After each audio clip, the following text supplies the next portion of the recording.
मित्रों, वनवासी राम के तीसरे भाग में आप सबका स्वागत है।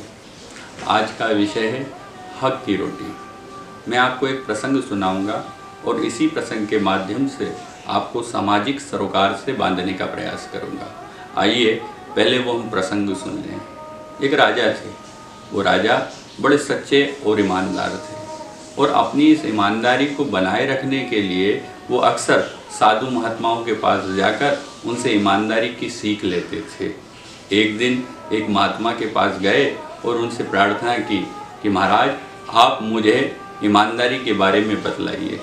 तब उन महात्मा ने उन्हीं के नगर में किसी एक गली में रहने वाली बुढ़िया का पता बतलाकर उन महाराज से कहा, आप वहाँ जाकर उस बुढ़िया से हक की रोटी मांगिएगा।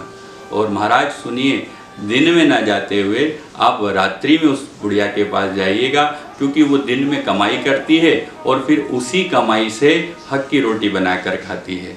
हक क्या है वो जानती है, वो आपको समझाकर उदाहरण के साथ हक का स्वरूप बतलाएगी।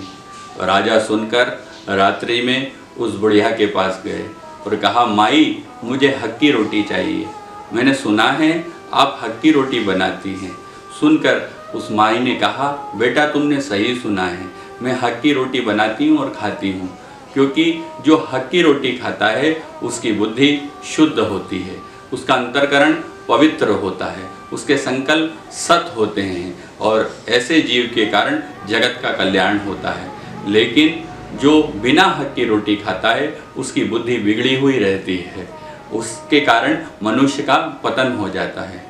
पर बेटा, आज जो मेरी रोटी है ना, वो पूरी हक की नहीं है, आधी हक की है और आधी बिना हक की है।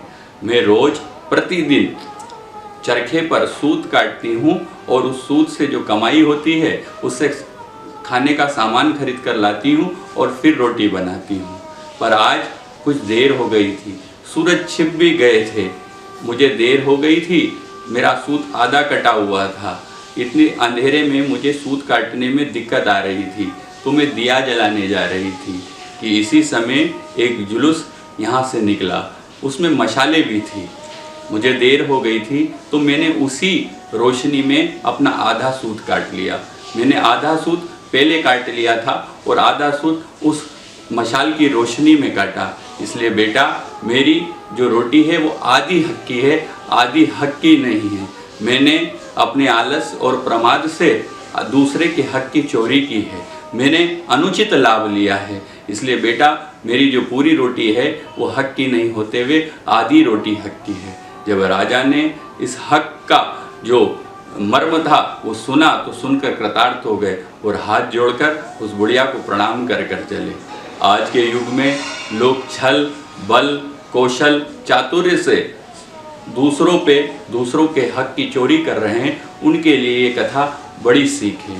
ये जो संसार में असभ्यता, अनैतिकता, अराजकता आदि बातें हम लोग देखते आ रहे हैं, उसको फैलाने वाले जितने लोग दोषी हैं उसमें कहीं ना कहीं हम लोग भी बहुत हद तक जिम्मेदार हैं। आप कहेंगे हम कैसे जिम्मेदार हैं? हम ना तो स्वयं कर रहे हैं और ना ही किसी का सहायक हैं, तो फिर हम कैसे जिम्मेदार हैं?